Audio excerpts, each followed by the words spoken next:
அண்ணாமலை எனக்கு தெரிந்து பொலிட்டிக்கலாக அண்ணாமலை பாஜகவை வளர்ப்பதை விட தன்னை வளர்த்துக் கொள்வதில் அதிகமாக முயற்சி செஞ்சார்.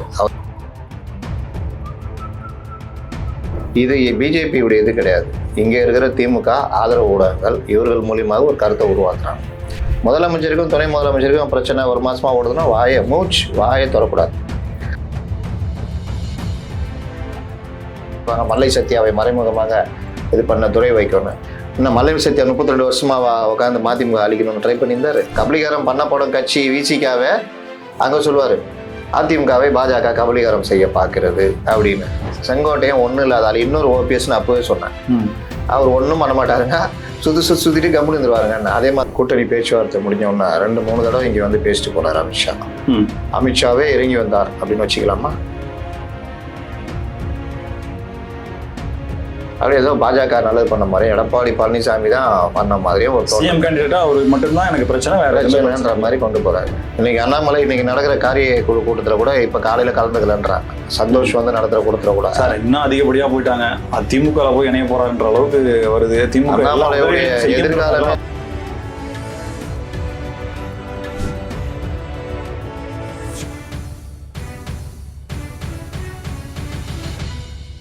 வணக்கம் நேயர்களே, நம்மோட மூத்த பத்திரிகையாளர் அப்துல் முத்தலீப் இருக்கிறார், பேசலாம் சார். வணக்கம்.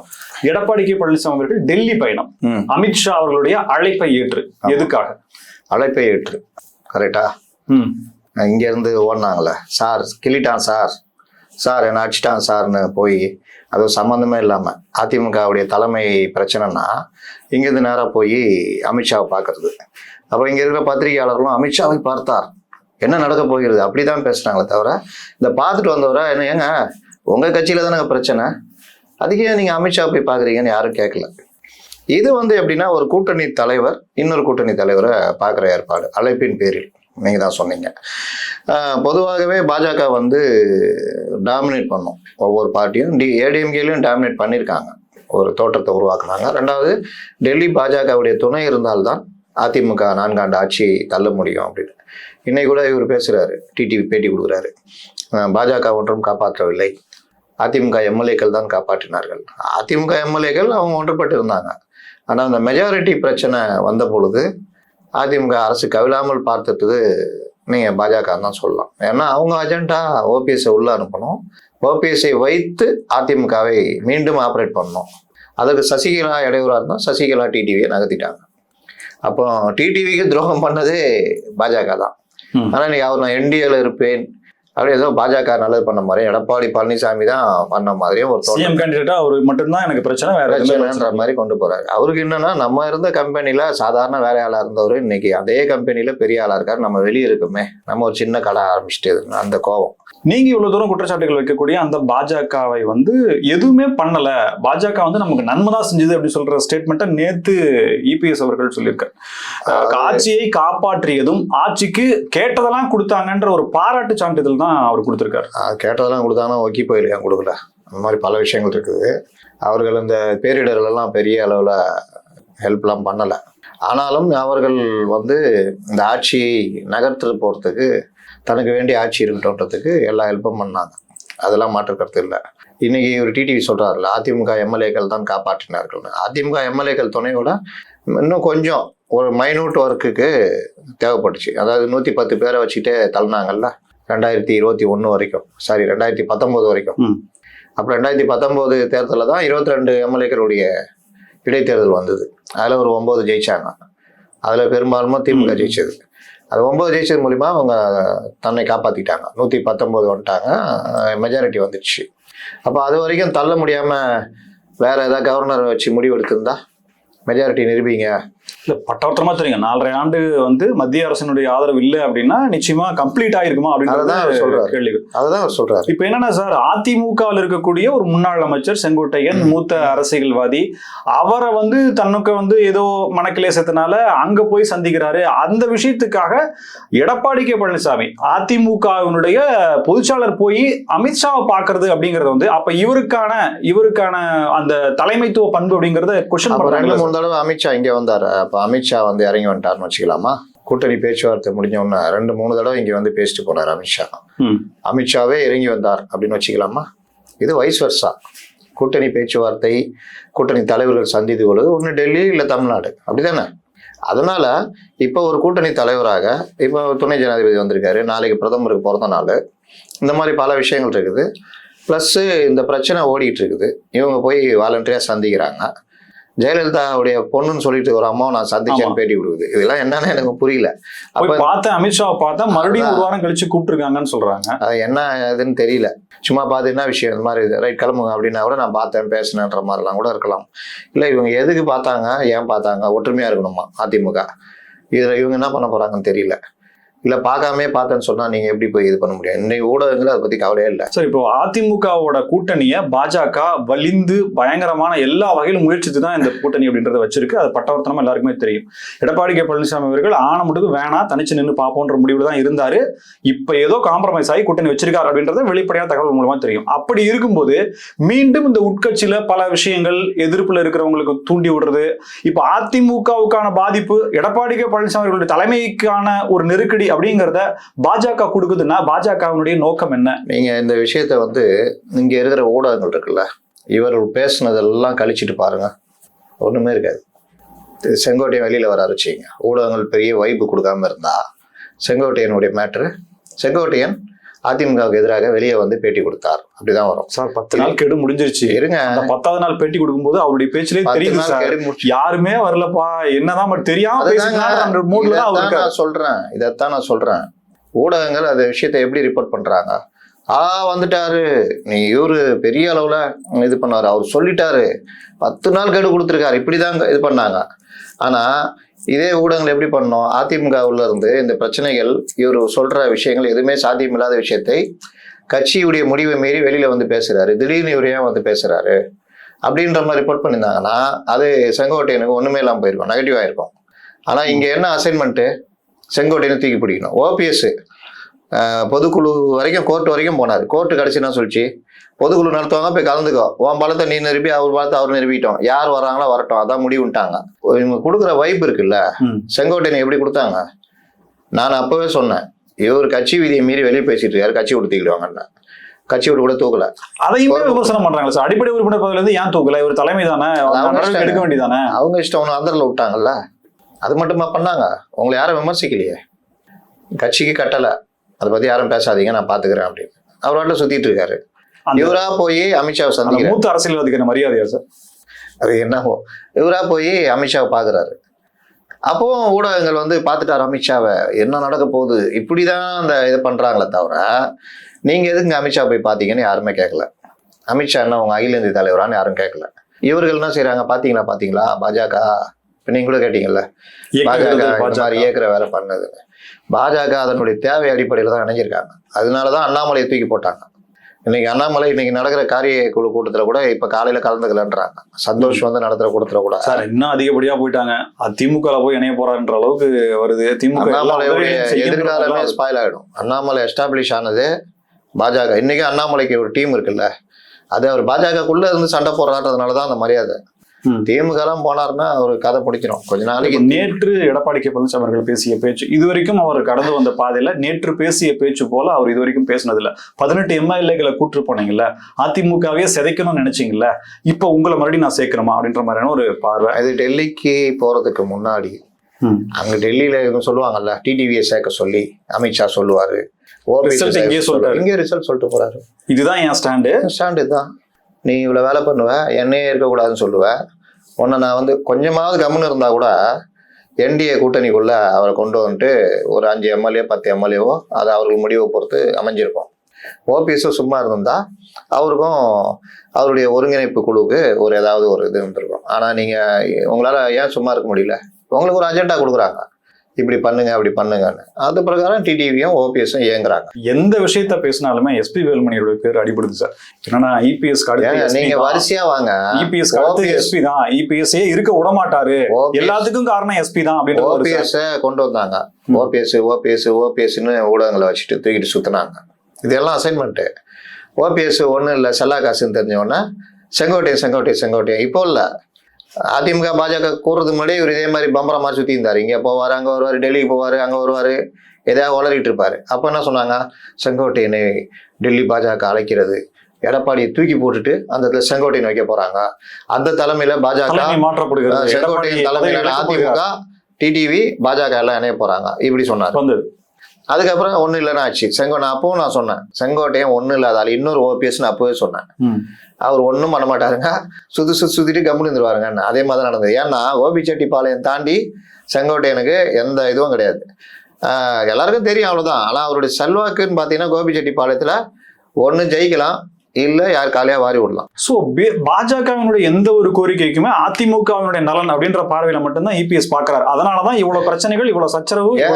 நீங்க பிரிஞ்சு போயிட்டாங்க. இப்ப கணவன் மனைவி பிரிஞ்சுட்டாங்க, மனைவிக்கு சில பிரச்சனை இருக்குது. இதெல்லாம் இருந்தாதான் அந்த காரணத்தை வச்சுதான் பிரியறாங்க. மறுபடியும் ஏதோ ஒரு வகையில் ஒண்ணு சேர்றாங்கன்னா எந்த காரணத்துக்கு பிரிஞ்சாலும் அந்த காரணத்தையும் மறுபடியும் கணவனால பண்ண முடியுமா? அப்ப எதுக்கு பிரியணும்? அவசியமே இல்லையா? அப்போ அதிமுகவுல அண்ணாமலையை வச்சு இல்லாத வேலைலாம் பண்ணாங்க, அதிமுகவுல ஓபிஎஸ் வச்சு இல்லாத வேலைலாம் பண்ணாங்க. டிடிவின்ற நபரை வெளியேற்றினதே பாஜக தான். அப்ப அவர் இல்லாத வேலைலாம் பண்ண பொழுது டிடிவியை ஒரு கட்டுக்குள்ள கடிவாளம் போட்டு மறுபடியும் என்டிஏக்குள்ள கொண்டு வந்தாங்க. ஸோ இப்போ வந்து தொடர்ந்து பாஜகவினுடைய அந்த மறைமுகமான மூவ்மெண்ட்ல ஃபெயிலியர் ஆகுது. ஓபிஎஸ் அது ஃபெயிலியர் ஆயிடுச்சு. செங்கோட்டையன் கூடிய விரைவிலேயே கொஞ்ச காலம் கூட ஃபெயிலியர் ஆயிடுச்சு. இப்போ அடுத்து எஸ்பி நான் சொல்ல வெளிக்கடாவா வைக்கிறாங்களா? இல்ல இந்த மாதிரி ஒவ்வொரு காலகட்டத்தில் கொண்டு வரும் பொழுது இவருடைய அஜெண்டா எல்லாம் ஃபெயிலியர் ஆகும் பொழுது இது பிஜேபியுடைய இது கிடையாது. இங்க இருக்கிற திமுக ஆதரவு ஊடகங்கள் இவர்கள் மூலியமாக ஒரு கருத்தை உருவாக்குறாங்க. எஸ்பி வேலுமணின்னு சொல்றது யாரு? இங்க இருக்கிற பத்திரிகைகள் தானே. இவங்க பாஜக கட்டுப்பாட்டுல இருக்காங்க. இவர்களாம் கதை கட்டி சொல்லுவாங்க. அந்த கதை எதுக்குன்னா மெயின் ஃப்ரேம்ல சண்டையில டிஎம்கே வராது, ஆனா நேரட்டிவ் செட் பண்றதுலயும் கருத்துக்கள் தெரிவிக்கிறதுலயும் இதுதான் அப்படின்னு ரூட் போட்டு கொடுக்கறதுலயும் டிஎம்கே கூட தெரியுங்க. இப்ப கூட போங்க, எக்மோர் ஹாஸ்பிட்டல் இருக்குல்ல, இப்ப குறைக்கிற குழந்தை கூப்பிட்டு கேளுங்க, அதுவும் சொல்லும். நேரட்டிவ் யார் செட் பண்றா, பத்திரிகைகள்லாம் யார் கையில் இருக்கு? இது என்னங்க இது?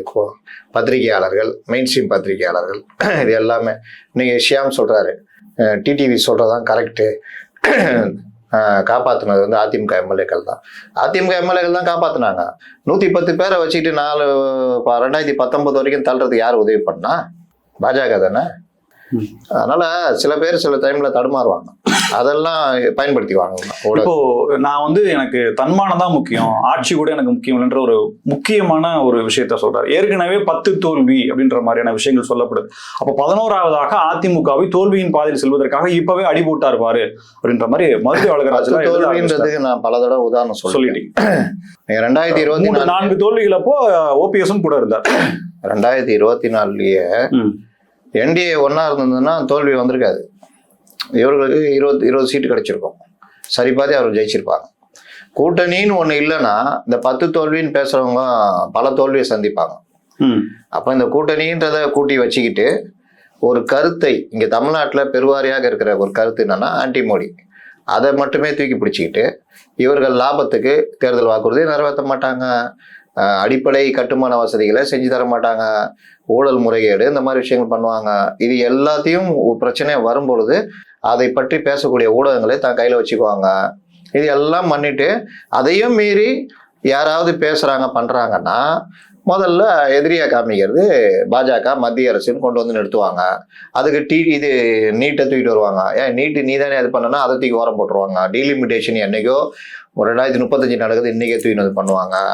அப்புறம் 1 நேஷன் 1 எலெக்ஷன் 67 வரைக்குமே இருந்துச்சு. அதனால பெரிய பாதிப்புலாம் ஒன்றும் கிடையாது. இன்னொரு செலவு கம்மி, பல விஷயங்கள் இதாகவும் தேர்தலில் இன்னும் மறைந்த முதலமைச்சரே எழுதியிருக்காரு வேணும்ன்றது. அப்ப அந்த விஷயத்த தூக்கிட்டு வருவாங்க. இந்த மாதிரி விஷயங்கள்லாம் எதிரியை கொண்டு வந்து காமிச்சிட்டு அந்த எதிரி பாருங்க, அப்ப இங்க பாஜக அதிமுக கூட்டணி சேர்ந்தா பலம் நம்ம காலி ஆயிடும்னு இது பொருந்தா கூட்டணி, அது கபலீகரம் பண்றாங்க.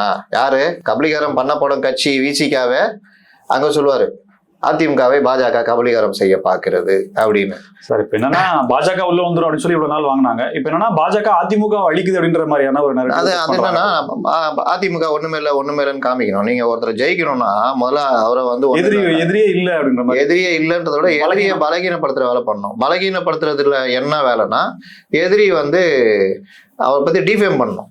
எதிரியை பற்றி கண்டதை பேசுனீங்கன்னா நம்பிக்கை போயிடும் எதிரிக்கு. மக்களுக்கு எதிரி மேல நம்பிக்கை போயிடும். சரி, இந்த செங்கோட்டையன் இஷ்யூல ஆரம்பிக்கும் போது கிட்டத்தட்ட 5 நபர்கள் பேர் அடிபடுது. தங்கமணி, எஸ்பி வேலுமணி, சிவி சண்முகம், செங்கோட்டையன், இது எல்லாமே ஒரு 5 பேர் அடிபடுது. இனி அடுத்து அவங்களும் வருவதற்கான வாய்ப்புன்ற மாதிரி சொல்லப்படுது. இன்னைக்கு எடப்பாடி கே பழனிசாமி அவர்கள் டெல்லி செல்லும் போது அங்க ரிசீவ் பண்ணிருக்காரு சிவி சண்முகம். நாடாளுமன்ற உறுப்பினராக ரிசீவ் பண்ணிருக்காரு அப்படின்றத எடுத்துட்டாலுமே இவங்க சொல்ற 5 பேர்ல அவங்க இருக்காங்க. இப்ப நீங்க சொல்ற நேரடிவுமே இதுக்கும் வச்சு பார்த்தா உண்மையிலே டிஎம்கே தான் அப்படிங்கிறதுக்கான இது ஒரு ஆதாரமா எடுத்துக்கலாமா? சிவி சண்முகத்தை கூட ஒரு நேரேட்டிவ் செட் பண்ணலாம்ல. எடப்பாடி செல்வதற்கு முன்னே டெல்லி சென்ற சிவி சண்முகம், இவரோட ரகசிய சந்திப்பு, அந்த மாதிரி இது எல்லாமே நரேட்டிவ். நீங்க ஏடிஎம்கே பாஜக கூட்டணி அமையாதுன்னு நினைச்சிருந்தாங்க. பிரிச்சுட்டோம், உடைச்சிட்டோம், அண்ணாமலைக்கு சேரவே சேராது, அண்ணாமலை இருக்கிற வரைக்கும் எதுவுமே நடக்காதுன்னு, அண்ணாமலை இருந்தாதானு சொல்லிட்டு அண்ணாமலை தூக்கி விட்டாங்க. இது எல்லாமே இவர்களுக்கு பெரிய அதிர்ச்சி. இந்த கூட்டணியை சும்மா 2 வார்த்தை விட்டா கூட என்டிஏ அலைன்ஸ் ஜெயிக்கணும்னா பாஜக அதிமுக கூட்டணி ஆட்சி அப்படி என்ன நான் கேள்வி கேட்டிருந்தேன். அவரே நொந்து போய் எப்போ வந்தாலும் இதே இருக்கான்னு கேட்குறீங்க திருப்பி அப்படின்னு. இதே மாதிரி பல விஷயங்கள் நரேட்டிவ் செட் பண்ணி அடிச்சிட்டு இருக்குது. நான் கேட்குறேன், அங்கே உதயநிதி ஸ்டாலினும் சபரிசனும் ஒன்னா தான் இருக்காங்களா? ஏன் அதை பத்தி யாராவது பேசுறீங்களா? சபரிசன் வருது, வேற லெவல் சண்டை கிரியேட் ஆயிட்டு இருக்கு. எங்கேயாவது வருதா? வாஷியம்ல இருந்து எல்லாம் தகவல் வருது. ஒரு மாசம் உதயநிதி அப்பா கூட யாரு கூடயும் பேசாம வீட்டுல இருந்தாரு, எங்கேயும் கலந்துக்காம இருந்தாரு. ஏதாவது டிபேட் நடத்துனீங்களா? செங்கோட்டையன் இப்படி அப்படி சுத்திட்டு அப்படி போனால டிபேட்டு கொண்டு போய் மைக்கை நீட்டி அவர்கிட்ட கேட்டு அதிமுக ஒண்ணும் இல்ல அதுன்றீங்களா? முதலமைச்சர் உடல்நிலை சரியில்லாம இருந்ததுக்கு கூட இன்னொரு காரணம். 32 ஆண்டு எங்கள் கட்சி அழிக்க நினைத்தாயே முட்டாளே அப்படி இப்படின்னு பேசுறாரு நம்ம இவரு மதிமுக புதுசா. அவர் பைக் அப்பா மாதிரியே பேசி ட்ரை பண்றாராம். சிங்கம் கத்துறமா சின்ன சிங்கமா அப்படி கத்தி பாக்குதான். யார சொல்றீங்க? 32 வருஷமா மல்லை சத்யாவை கிடையாது. ஆனா என்ன போடுறாங்க, மல்லை சத்யாவை மறைமுகமாக இது பண்ண துரை வைக்கணும். இன்னும் மல்லை சத்யா 32 வருஷமா உட்காந்து மதிமுக அழிக்கணும்னு ட்ரை பண்ணியிருந்தாரு. மதிமுக வயசே அவ்வளவு இருக்காது, வயசே அவ்வளவுதான். அப்ப மல்லை சத்யா சேர்ந்ததே ஒரு இவருக்கு தான் கொண்டு வந்தாரு, மதுராந்த ஆரம்பம் தான் கொண்டு வந்தாரு. அப்ப மல்லை சத்யா நான் வந்ததுல இருந்தா மதிமுக அழிக்கணும் ட்ரை பண்ண. அப்ப நீங்க யார சொல்றீங்க? முட்டாளே கிட்டாலே ஆய்வு என்னவோ பேசுறீங்க. 32 வருஷமா அழிக்க பாக்குறேன்றீங்க. யார? மதிமுக தோன்றதுல இருந்து அழிக்க பார்த்தது நீங்க சொல்ல பார்த்தா திமுக தான் சொல்ல. வேற என்னங்க நீங்க சொல்லுங்க. இது யாரா டிபேட் எடுக்கிறாங்களா? நான் போட்டேன் ட்விட்டர்ல பாயிண்ட். இந்த விஷயம், இந்த நோக்கம், இந்த பார்வையிலே எடுக்கிறது இல்லையா? எடுக்க தெரியாது. ஒன்னும் எடுக்க தெரியாது. 2வது எடுக்க தெரிந்தவர்களும் அசைன்மெண்ட் வாயே திறக்க மாட்டாங்க. நான் ட்விட்டர்ல போடுறேன், இவர் யாரை திட்டுறாரு? 32 வருஷமா மதிமுக அழிக்க முயற்சி பண்ணது யாரு அப்படின்னு போறேன். என்ன இது பேசுற வார்த்தை? இவங்க என்ன போடுறாங்க, வேண மல்லை சத்யாவை அதுனா எப்படி போடணும்? இந்த மாபெரும் இயக்கமாக வளர்ந்திருக்கிறோம், திடீரென்று தோன்றிய புல்லுருவிகள் அழிக்க பார்க்கிறார்கள், விடுவோமா? அப்படி இப்படி பேசணும்னா மல்லை சத்யான்னு சொல்லலாம். 32 வருஷமா அழிக்க பாக்குறீங்கன்னா எப்படி அது? அப்போ இது மாதிரி விஷயங்கள்லாம் பேச மாட்டாங்க. இவர் பேசுறாரு, நம்ம ஆணவ கொலைக்கு எதிராக ஒண்ணுமே பண்ணல டிஎம்கே கவர்மெண்ட் ஓப்பனா பேட்டி கொடுக்குறாரு. அவரை சுத்தி மைக்கு போட்டு பாருங்க கூட்டணிக்குள்ள பிரச்சனைன்னு யாராவது பேசுறாங்களா? சண்முகம் பேட்டி கொடுக்குறாரு. அதுக்கப்புறம் எல்லா மீடியாவும் துரத்தி சண்முகத்தை பேட்டி எடுத்து என்ன பிரச்சனை ஏது பிரச்சனை பேசுறாங்களா? சிபிஎம் மாநாட்டுல டிஎம்கே வச்சு செஞ்சாங்க. இந்த மாநாடு 125 கேட்டிருக்கு சார். காங்கிரஸ் எத்தனை பேருக்கு தெரியும்? காங்கிரஸ் 125 கேட்டதை மிகப்பெரிய இஷ்யூ ஆக்கி அதை ஒரு பெரிய டிபேட்டா மாத்தி, காங்கிரஸ் இல்லாமல் தமிழகத்தில் திமுக கால் ஊன்ற முடியுமா? எப்பேற்பட்ட காங்கிரஸ் இப்படி நிறைய எந்த அடிப்படையில் காங்கிரஸ் 125 ராஜேஷ்குமார் சட்டமன்ற தலைவர் நேத்து சொல்லியிருக்காரு, கூடுதல் இடங்களை கேட்போம், ஆட்சியில் பங்கு கேட்போம். அதை டிபேட்டா மாறிச்சா? அப்போ இது நல்லா தெரியுதா? இந்த சைடு எதுனா வாயை திறக்க மாட்டாங்க. முதலமைச்சருக்கும் துணை முதலமைச்சருக்கும் பிரச்சனை ஒரு மாசமா ஓடுதுன்னா வாயை திறக்கூடாது. அதே மாதிரி கட்சிக்குள்ள அமைச்சர்களுக்குள்ள அன்பிற்கும் நேருக்கும் ஆகாது. இந்த மாதிரி கூட்டணி கட்சிக்குள்ளேயே பிரச்சனை, அதெல்லாம் பேசவே மாட்டோம். எதை பேசுவோம்? என்ன அஜெண்டா கொடுக்குறானோ அதை பேசுவோம். ஒன்றும் இல்லாதவனை போட்டு அடின்னு அடிச்சு. இறுதியா ஒரே ஒரு கேள்வி, நம்ம அண்ணாமலை யார் பக்கம்? அவர் யாருக்கானவர்? அவர் யாருக்கு விசுவாசமா இருக்கார்? அண்ணாமலை தனக்கு மட்டும்தான் விசுவாசமா இருப்பார். கல்யாண வீடுனா மாப்பிள்ளையானா இருக்கணும். காலகட்டத்துல 2000 கோடி ரூபாய் குறைந்தபட்சம் சேர்த்து விட்டான்னு சொல்றாங்க. அந்த 2000 கோடி ரூபாய் கொடுத்தது யார், எதற்காக கொடுத்தார்கள் என்ற கேள்வி. அதெல்லாம் எனக்கு எப்படி தெரியும்? அவர் 2000 கோடி ரூபாய் சேர்த்தாருன்ற குற்றச்சாட்டை வச்சவங்கள்ட்ட தான் போய் கேட்கணும். அண்ணாமலை எனக்கு தெரிந்து பொலிட்டிக்கலாக அண்ணாமலை பாஜகவை வளர்ப்பதை விட தன்னை வளர்த்துக் கொள்வதில் அதிகமா முயற்சி செஞ்சாரு. அவர் தன்னை வளர்த்துக்க செஞ்ச முயற்சியில பாஜகவும் வளர்ந்தது. பாஜகவுக்கு மற்ற தலைவர்களோட இவர் வந்து சிறப்பாக செயல்பட்டார்னு நான் சொல்லுவேன். ஆனால் அமைப்பு ரீதியாக இவர் செயல்பட்டாரான்னு கேட்டால் கிடையாது. ஊரில் இருக்க எல்லா ரவுடி பசங்க தாதாக்கள் எல்லாம் கட்சிக்குள்ளே சேர்த்தாங்க. ரெண்டாவது, கட்சியுடைய நீண்ட நாள் தலைவர்கள் எல்லாம் ஓரம் கட்டுற வேலை பண்ணார். இது அவருக்கு எதிரான ஒரு பெரிய கூட்டத்தையே உருவாக்குச்சு. மூணாவது விஷயம், பெரிய வலுவான கூட்டணியா அதிமுக பாஜக கூட்டணி இருக்குது. 39%, 75 எம்எல்ஏக்கள் வலுவான கூட்டணியா இருக்கிறத உடைக்கிற வேலை எல்லா வேலையும் பண்ணார். பண்ணிட்டு அதில் வெற்றியும் அடைஞ்சார். அது எல்லாமே திமுகவுக்கு பலம் சேர்க்கும்ன்றது தெரியும்ல. அப்ப தெரிஞ்சே இயங்கினார்னா யாருக்காக இயங்கினாரு? இந்ததுடைய விளைவு டெல்லி பாஜகல இவருக்கு ஆட்கள் இருக்காங்கல்ல, அது மூலியமா இவர் நல்லா ஏதோ பண்றாரு, சம்பவம் பண்ண போறாருன்னு அவர்களும் விட்டாங்க. அதனுடைய விளைவு தான் 2024 நீங்க அண்ணாமலை எம்பியா இருக்கலாம்ல, அண்ணாமலை எம்பியா இருக்கலாம், நயினார் எம்பியா இருக்கலாம், இன்னும் பாஜக ஒரு 3-4 எம்பி கிடைச்சிருப்பாங்க. அதிமுகவுக்கு ஒரு 10-12 எம்பிகள் அதிமுக கிடைச்சிருப்பாங்க. இதெல்லாம் கெடுத்தது அண்ணாமலை. அப்ப அந்த கூட்டணியை உடைச்சிட்டு கேட்டா அதிமுக தான் உடைச்சது, அதிமுக. நீங்க கூட்டணி உடைக்கிற எல்லா வேலையும் பண்ணிட்டு இப்ப சொல்றாங்கல்ல கபலீகரம் செய்து, அந்த வேலையெல்லாம் பண்ணும்போது தான் அவங்க சுயமரியாதையோட வெளியில வர்றாங்க. இனி கூட்டணியே வேணான்னு. அதனுடைய பாதிப்பு தெரிஞ்சே வெளியே வர்றாங்க, பாதிப்பு அடைகிறாங்க. எனக்கு மட்டும் இல்லை ராசா, உங்களுக்கு தான் பாதிப்புன்னு தெரியுது. அப்போ ஓரளவுக்கு வளர்த்து வேலை எம்பி எம்எல்ஏக்கள் வேணும்னா அதுக்கு அதிமுக துணை வேணும்னு பாஜக தலைமை நினைக்குது. இவர் அதுக்கு எதிராகவே இருக்காரு. இன்னை வரைக்கும் பாருங்க, அவர் வாய் தான் எங்கேயாவது சொல்லும் அண்ணன் எடப்பாடி ஏதுன்னு, ஆனால் செயல் பார்த்தீங்கன்னா அதுக்கு எதிராகவே இருக்கும். அதனாலதான் அவரால் பண்ண முடியல. இன்னொன்று, அண்ணாமலை பவரா இருந்தப்போ இருந்த அடங்கி கிடந்த கூட்டம் இருக்குல்ல, அவங்க ஏழை சொல்ல அம்பலம் யாராதுன்ற மாதிரி ஓரம் ஒதுங்கி கம்முன்னு இருந்தாங்க. இன்னைக்கு அண்ணாமலை ஒன்றும் இல்லை, அதிமுக கூட்டணி வலுவா இருக்கு, ஆனால் அண்ணாமலை ஒன்றும் இல்லைன்னு தெரிஞ்ச உடனே அவங்க எல்லாம் வெளியில வந்து அடிக்க ஆரம்பிக்கிறாங்க. இதுதான் விஷயம். இப்போ இதை அடிக்கிறத தூக்கிட்டு டிஎம்கேக்கு லாபம். ஆனா டிஎம்கே நீங்க உண்மையிலேயே அண்ணாமலை அடிச்சுதானே காலி பண்ணணும். ஆதரவு ஊடகங்கள்ல மற்றவர்களும் அதை எடுக்கிறாங்களா? சமூக வலைதளங்கள்ல தான் நீங்க சொல்ற அந்த குற்றச்சாட்டுகள் எல்லாம் வருது. ஆனால் நீங்க அண்ணாமலை அடிச்சா பாஜகவுக்கு பாதிப்புன்னு தெரிஞ்சா இவர்கள் பெருசா எடுத்து அடிப்பாங்கல்ல. அண்ணாமலை இவங்க ஆளுன்றதுனால தானே எடுத்து அடிக்க மாட்டேங்கிறாங்க. 54 லட்சம் ரூபாயில அவருக்கு பாலம் போட்டாங்க, அவர் மட்டும் தான் அந்த ஏரியால இருக்காரு அப்படின்றாங்க. அதற்கு அமைச்சர்கள் பதில் சொல்றதோ இல்ல பாரு இந்த மாதிரி பண்ணிருக்காங்க. 2021 இருந்து இருக்குன்ற ஒரு ஸ்டேட்மெண்ட் இன்னைக்கு ஒருத்தர் கொடுத்திருக்காரு. ரெண்டாவது, அதனுடைய நிலத்தினுடைய மதிப்பே 50 லட்சத்துக்கு மேல போகாது அப்படின்ற இன்னொரு நியாயப்படுத்தி இவர்கள் வைக்கிற குற்றச்சாட்டு, இவ்வளவு கோடி மதிப்புள்ள நிலத்தை இவ்வளவு கம்மியா கிரவுண்ட் வேல்யூவை குறைச்சி வாங்கியிருக்காரு அப்படின்ற மாதிரி குற்றச்சாட்டு வைக்கிறாங்க. அதுக்கு இவர் சொல்ற பதில், நான் வந்து வங்கியில கடன் வாங்கி 40 லட்சம் ரூபா பத்திரப்பதிவு கட்டி எடுத்திருக்கேன். இவர் போல ரெஜிஸ்ட்ரார் இவர் வீட்டுக்கே வந்து பண்ணாங்கன்னு சொன்னதுக்கு, நான் இல்லைங்க, என் மனைவி பேர்ல பவர் கொடுத்து அவங்க பண்ணாங்கன்றாரு. இவர்கள் மறுபடியும் திருப்பிட்டு என்ன கேட்குறாங்கன்னா, நீங்க நிலத்தோடைய மதிப்பை ஏன் சொல்லல, எவ்வளவுக்கு பத்திரப்பதிவு பண்ணன்னு ஏன் சொல்ல மாட்டேங்கிறீங்க, எந்த வங்கியில வாங்கினீங்க, எவ்வளவு கடன், வட்டியா 2 மாசம் கட்டினீங்கன்னா நீ உங்க வங்கி கணக்குல இருந்து பணம் போவே இல்லை என்பது வரைக்கும் மறுபடியும் குற்றச்சாட்டை வைக்கிறாங்க. அதுக்கெல்லாம் இவர் பதில் சொல்லாமல் மழுப்புறாரு. இந்த விஷயம்லாம் இப்போ இப்படி ஓடுது வச்சுங்க, கட்சிக்குள்ளே பிரச்சனை. அண்ணாமலைக்கு எதிராக நடத்தினா திமுக என்ன பண்ணணும்? செங்கோட்டையை சும்மா சுத்தினாலே எடுத்து அடிக்கிறாங்க. அப்படி அது பெரிய அசைன்மெண்ட் ஆக்குறாங்க. அண்ணாமலையை திமுக அடிக்கல அப்படிங்கிறது சந்தேகம். எங்க அடிக்கிறாங்க சொல்லுங்க. ஏதாவது டிபேட்லாம் யார் போடுவா? இவங்க தானே அசைன்மெண்ட் கொடுக்குறாங்க. எங்கேயாவது டிபேட்டோ மற்ற விஷயங்களோ ஏதாவது நடக்குதா? பாஜகவுக்கு எதிரானது தானே. நீங்க சொல்ற பிரகாரம் பார்த்தா அண்ணாமலை பாஜகவுடைய முன்னாள் தலைவர். அண்ணாமலை அடிச்சா பாஜக பலவீனப்படும் அப்படின்னா முதல் வேலையை அது பண்ண தானே செய்வாங்க.